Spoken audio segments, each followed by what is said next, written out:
கர்த்தருடைய நாமம் மகிமைப்படுவதாக. கர்த்தர் நல்லவர். இந்த இடத்துல வந்து நான் ஜெபம் பண்ணிட்டு இருக்கும்போது தான் கர்த்தர் இந்த வார்த்தையை கொடுத்தாங்க. கர்த்தாவே உம்மிடத்தில் நான் ஆத்துமாவை உயர்த்துகிறேன். இதில் இப்போ நல்லா நம்ம பார்த்தோன்னா நம்முடைய ஆத்துமா அப்படின்னு சொன்னால் நம்முடைய உள்ளார்ந்த மனிதன், நமக்குள்ள ஒரு மனிதன் இருக்கிறான். அவனுக்கு எல்லாருக்கும் உள்ள மனுஷனுக்கு பேரும் என்னது தான்? ஆத்துமா தான். நமக்கு தனித்தனியாக இருக்கிறவங்களுக்கு ஒவ்வொரு பேர் இருக்கும். ஆனால் உள்ளார்ந்த மனிதனுக்கு இருக்கிற ஒரே பேர் என்னது தான்? ஆத்துமா. அப்போ என்ன அப்படின்னா, என் கர்த்தாவே உம்மிடத்தில் என் ஆத்துமாவை உயர்த்துகிறேன் அப்படின்னு சொல்லிட்டு, அப்போ இது கொஞ்சம் நீங்கள் சிரிக்கிற மாதிரி இருந்தாலும் கொஞ்சம் சிந்திக்க வேண்டிய விஷயம். நம்ம என்ன வசனம் பார்த்துருக்கோம்? மாம்சம் பலவீனம் உள்ளது, ஆவியோ உற்சாகம் உள்ளது. ஆனால் இப்போ உள்ள ட்ரெண்டு படி எப்படி தெரியுமா?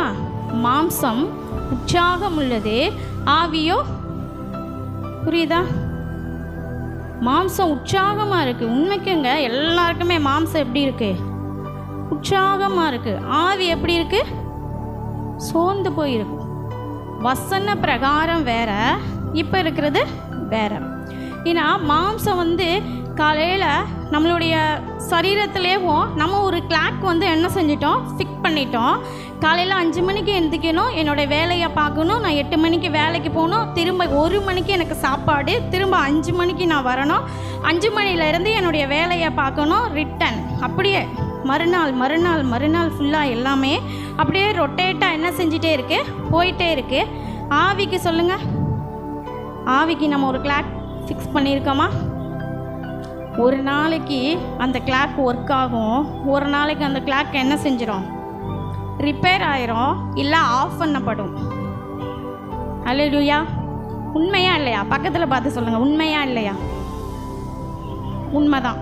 உண்மையா இல்லையான்னு சொல்லாதீங்க, நீங்கள் நடந்துக்கிறத சொல்லுங்கள். அல்லேலூயா. இன்னொரு காரியம், 2வது காரியம், ஒரு வசனம் இருக்குது. நான் உன்னை விட்டு, நம்ம எல்லாத்துக்குமே தெரிஞ்ச மனப்பாட வசனம். பிள்ளைங்களுக்கு எப்படி ஸ்கூலில் வாய்ப்பாடு மனப்பாடமாக சொல்லுவாங்களோ அதே மாதிரி நமக்கெல்லாம் இருக்கிற ஒரு மனப்பாட வசனம் என்னது? நான் உன்னை விட்டு விலகுவதும் இல்லை, உன்னை நான் கைவிடுவதும் இல்லை. இப்போ இதுதான் நம்ம ட்ரெண்டுக்கு படிப்போமா? கர்த்தர் சொல்கிறாரு, என்னை விட்டு நீ விலகிடாத, நீ என்ன செஞ்சிடாத. ரியல். இன்னைக்கு காலையில் ஒருத்தவங்களை குறித்து நான் ஒரு சாட்சி கேட்டேங்க. என் மனசு உண்மைக்கே வலிச்சிச்சு. என்னுடைய மனது அந்த அளவுக்கு அவ்வளோ, அவங்க சொன்ன அடுத்த செகண்டு எனக்கு அவ்வளோ என்னமோ நானே அவங்கள வந்து கைட் பண்ண மாதிரியும், நானே அவங்கள கூட்டிகிட்டு வந்த மாதிரியும் என்னுடைய இருதயம் அவ்வளோ ஒரு வேதனை அடைஞ்சிச்சு. அப்போ ஒரு நாளைக்கு நம்ம ஜெபம் பண்ணலைன்னா கர்த்தர் என்ன செய்வார்? வேதனைப்படுவார். ஒரு நாள் நம்ம பிள்ளைங்க நம்மக்கிட்ட பேசலைன்னா நம்ம என்ன செய்வோம்? வேதனைப்படுவோமா இல்லையா? வேதனைப்படுவோம். நம்ம கணவர் நம்மக்கிட்ட பேசலைன்னா வேதனைப்படுவோம். ஆனால் நம்ம கர்த்தர்கிட்ட பேசலைன்னு வேதனை படமாட்டோம். ஏன்னா இப்போ நம்ம எங்கேயாவது போயிட்டு வரோம், ஊருக்கு எங்கேயாவது போயிட்டு வரோம் அப்படின்னா நம்மளுடைய பலவீனம் அதிகமாச்சுன்னா நம்ம என்ன செஞ்சுருவோம்? ஒரு சின்ன ஜெபம் பண்ணிட்டு என்ன செஞ்சுருவோம்? படுத்துருவோம். ஆனால் அந்த இடத்துல கர்த்தர் வேதனைப்படுவார். ஒவ்வொரு விஷயத்திலும் வேதனைப்படுவார். இன்னும் ஒரே ஒரு காரியம் மட்டும், 3வது காரியம் என்ன அப்படின்னா, ஆவியில் வந்து நம்ம எப்படி ஆயிட்டோம்? உண்மைக்கே சோர்ந்து போயிட்டோம். ஆவியில் வந்து நம்ம வந்து ரொம்ப சோர்ந்து போயிட்டோம். ஏன் அப்படின்னா நம்ம சுற்றி இருக்கிற சூழ்நிலைகள், நம்மளுடைய பொருளாதாரங்கள், நம்மளுடைய எல்லா காரியங்களும் நம்மளுடைய ஆவியில் என்ன செஞ்சிருது? நம்மளை சோர்வுபடுத்துறது. இதுக்கு ஒரே ஒரு எக்ஸாம்பிள் என்னன்னு சொல்கிறேன். இப்போ நம்மளை ஒரு மனுஷன் பார்த்து சொல்கிறான்னு வச்சுக்கோங்க, நீங்கள் இவ்வளோவா, இத்தனை வயசுலேயே அவங்களுக்கு பிள்ளைங்க இருக்குது, இவ்வளோ வயசுல அவங்க பிள்ளைங்க 12th படிக்குது, அவங்க பிள்ளைங்க காலேஜாக படிக்குது அப்படின்னு எத்தனை பேரை பார்த்து சொல்லியிருக்காங்க? கை தூக்குங்க. சொல்லியிருக்காங்க. என்ன சொல்லியிருக்காங்க? அந்த முரியசரியமா எல்லாருமே கை தூக்குறாங்க. அப்போ நமக்கு எப்படி இருக்கும்? உங்களை பார்த்தா அந்த வயசு மாதிரி தெரியலையே, நீங்கள் கம்மியாக இருக்கீங்களே அப்படின்னு சொல்லும்போது வெளியில் சிரிக்கலான்னு உள்ளே நம்ம என்ன செய்வோம்? சொல்லுங்கங்க, என்ன செய்வோம்? உற்சாகப்படுவோம். ஆனால் கர்த்தர் சொல்கிறாரே, ஆவிக்குள்ளே நீ வயசாயிட்டியம்மா, வயசாயிட்டியப்பா, எப்படி நம்ம ஆவிக்குள்ளே வயசாயிட்டோம் தெரியுமா? நம்ம நம்மளால் என்ன செய்ய முடியாது, ரொம்ப நேரம் முழங்கால் என்ன செய்ய முடியாது, போட முடியாது. ஒரு ஆராதனையில் நம்மளால் என்ன செய்ய முடியாது, நிற்க முடியாது. ஆனால் மற்ற இடங்களில் நம்ம ஆவியில் மாம்சத்தில் எப்படி இருக்கோம், பலனாக இருக்கும். அப்போ ரேஷன் கடைக்கு போகிறோம், அங்கே நமக்கு சேர் போட்டு தரமாட்டாங்க. 2 மணி நேரம்னாலும் என்ன செய்வோம்?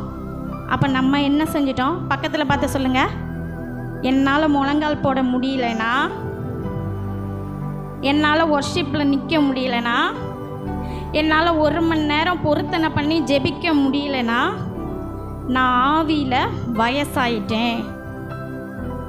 ஒத்துக்கணும்.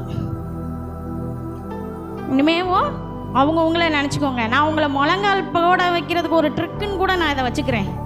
நீங்கள் முழங்கால் போட முடியலன்னா பக்கத்தில் பார்த்துக்கோங்க. ஆவியில் ஒரு 100 வயசு பாட்டியம்மா என் பக்கத்தில் உட்காந்துருக்கு, ஆவியில் ஒரு 100 வயசு தாத்தா என் பக்கத்தில், அப்படி நீங்கள் அவங்கள பார்க்கும்போதே அவன் என்ன செஞ்சிடணும், அப்படியே பார்ப்பாங்க தெரியுமா? அவன் பார்வையிலே நம்ம என்ன செஞ்சிடுவோம், என் பார்வையிலே நம்மளை இப்படி ஒரு மாதிரியா பார்க்குறானே.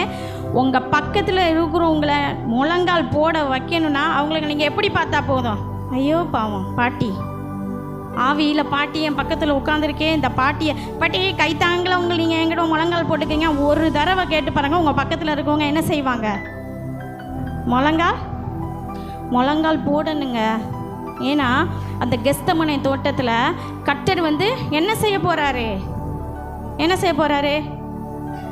1 மணி நேரம் கழிச்சு அவர் வீட்டுக்கு வர போகலை. அடுத்து அவருக்கு என்னது? மரணம். ஆனால் அவர் என்ன செய்கிறாரு? நேர் முழங்கால போட்டு என்ன செய்கிறாரு?